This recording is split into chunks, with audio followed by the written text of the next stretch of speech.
So I've got a tea here, and they offered me some biscuits. I don't know if this is gonna help or not. I may just have one. I'll just break off a bit while I'm there.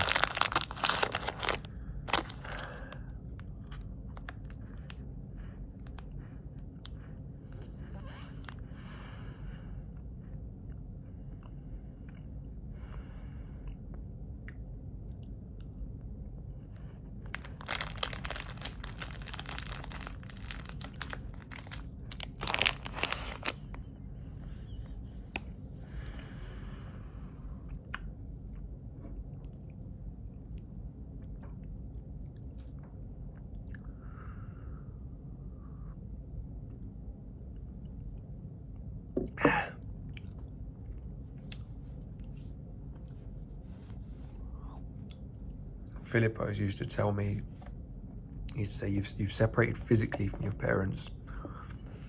I want to help you separate emotionally from them. I suppose I'm still trying to do that. Because inside, I have the body of a 36-year-old man, but when I'm afraid, I'm just a little boy again who just wants to just run to his mummy. I guess it's that craving for what I never got to do.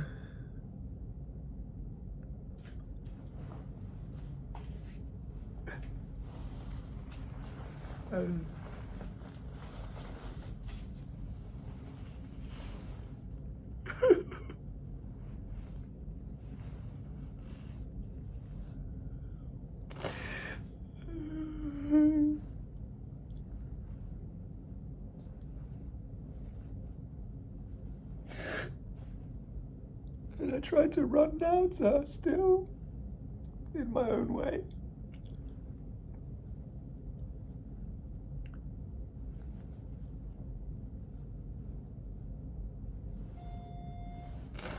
But it won't happen.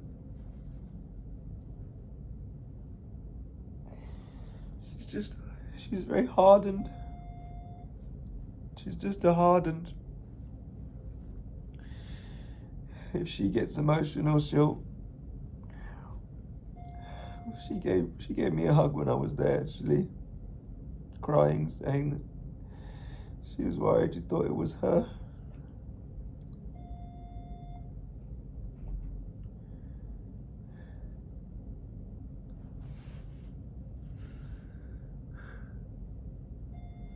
It meant something. It meant something that she said that.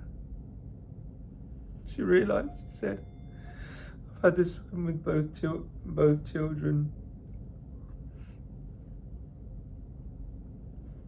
I thought, well, maybe it's me, but then in some ways she's repeating the same patterns by trying to tell the staff here that, this is all just mental health, this physical reaction is just mental health. But fortunately, even they know. They've said to her, look, this isn't just,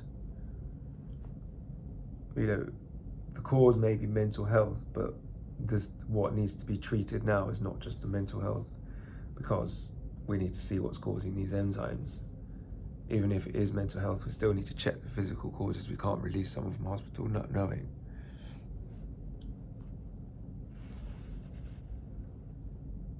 And the thing is that they moved me to short stay. I was in short stay. So that's a good sign if they move me to short stay. Just what's pushed these enzymes up.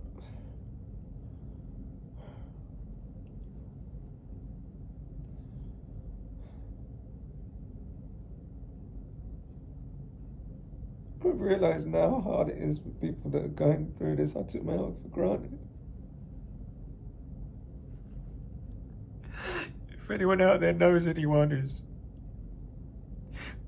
going through, got heart issues or afraid of dying or something, you gotta go up to them and give them a hug. You gotta hug them and you gotta love them, because it's so scary.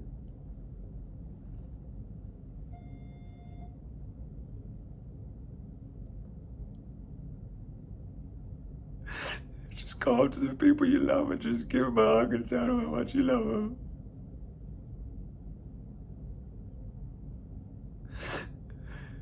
Give them a hug that says, I love you.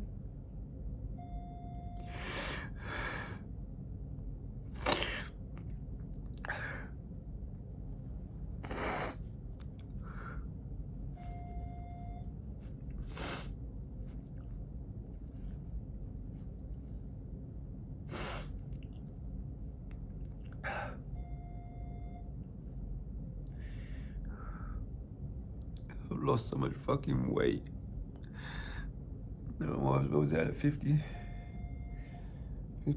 kilos. I don't know, 58.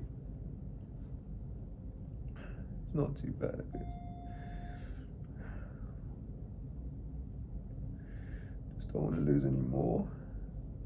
It's so easy to lose weight when there's hardly any appetite. Although I ate kind of better yesterday.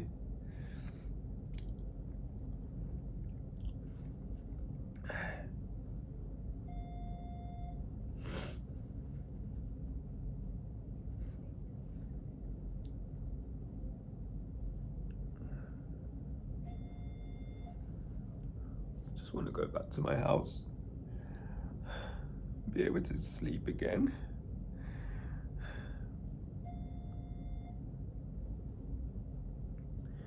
Maybe that's an attachment I need to let go of, is worrying about sleep. Yeah, it was my mistake. When I went in, I realized it was dangerous to go into that meditation when I was so low on sleep, because my brain was just kind of misfiring. I needed to do other things to allow myself to feel sleepy again and go back to sleep, not try and force the mind into any sort of state that it just wasn't ready for. I'm not going to try and enter jhanas again until it's true though in life, like things like Buddhism and stuff like that. It's great, but I think it's true what that guy from the Dharma Hub says. Like the Dharma will not fix everything in your life. It will help certain things, but you have to fix your life first, and then you can follow Dharma. And it's like, I'm not in that position. Like my life is not, feels like it's like it's just all kind of all over the place. Like me and my wife and kids, that we're not living together. But I suppose it's all perspective. Why does it have to mean that in some ways that gives me a lot of time to be on my own and meditate? But that's only a bad thing if I make it into a bad thing. I suppose I get confused between my emotions and what other people think. Like, I know that like people in my family think it's crazy that we don't live together, and I think that that's causing my depression. But actually I see it differently. I see it that, like, I don't really believe that's what causes depression. I believe that depression is mind made. It's the perspective that we choose to take on the situation. Some people can go through an experience and be really happy and peaceful about it, and some people can go through the exact same situation and be miserable with it. So it's perspective. I know, and I'm still learning what I really think. I'm trying to find my own voice, my own perspective. It's not just a carbon copy of someone else's.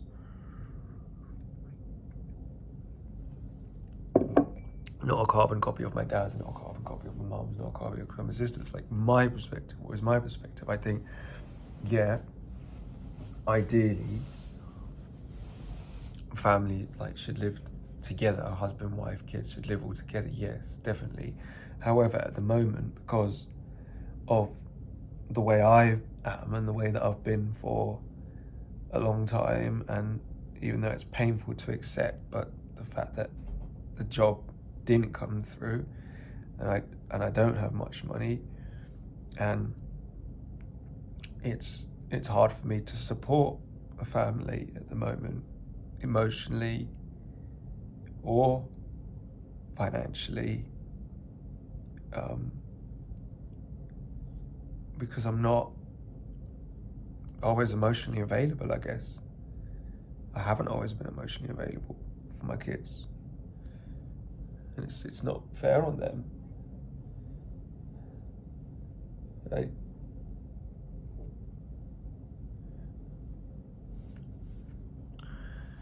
But there's no point in beating myself up because that doesn't help them.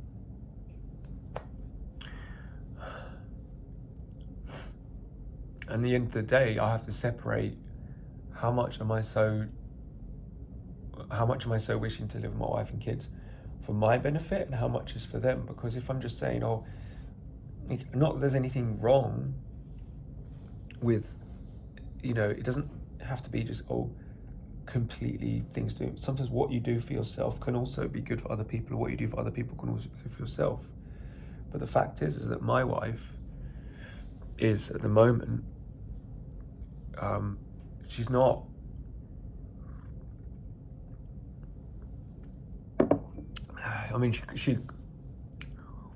she's still stressed in her situation. She's living with her family, and there's a lot of people in the house, and she works full time, and it's just, she feels she never gets a break.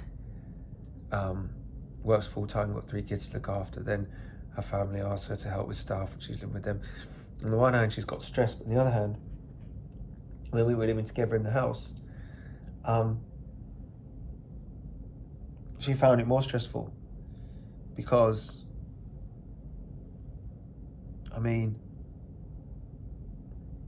I did as much as I could and stuff like that, but I hadn't had a chance to get used to it yet. Changing nappies and all of that, and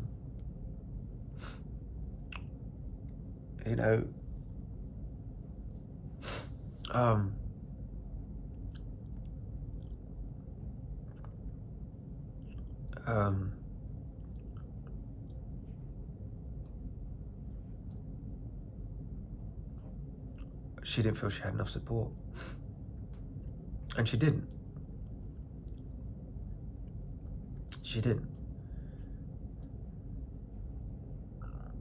And even if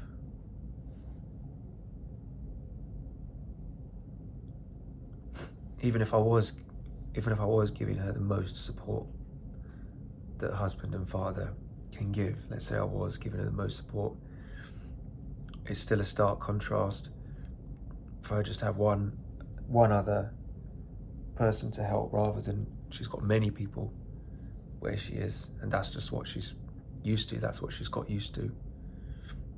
And it was my choice to back out of the house that we were going to buy together.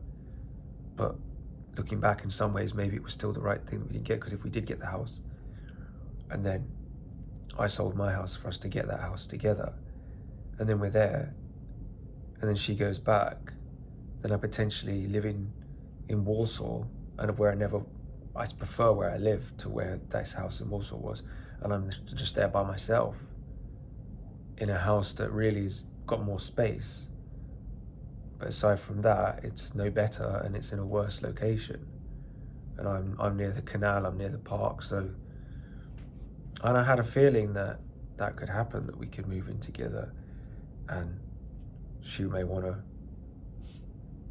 go back.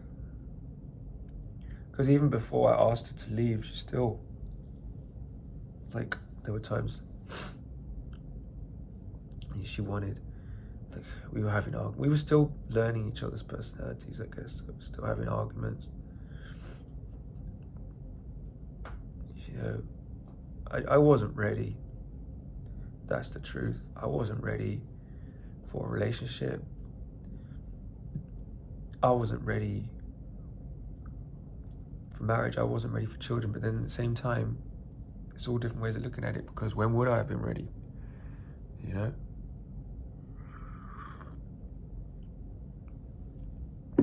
In some ways, I had to just go and commit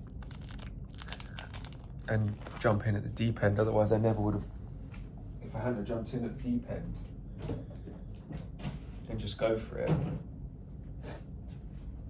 just out of love, just go for it, make that commitment, then... Hello? Hi. Just know your blood pressure. Oh, yeah, sure. Yeah, hold on. Good morning.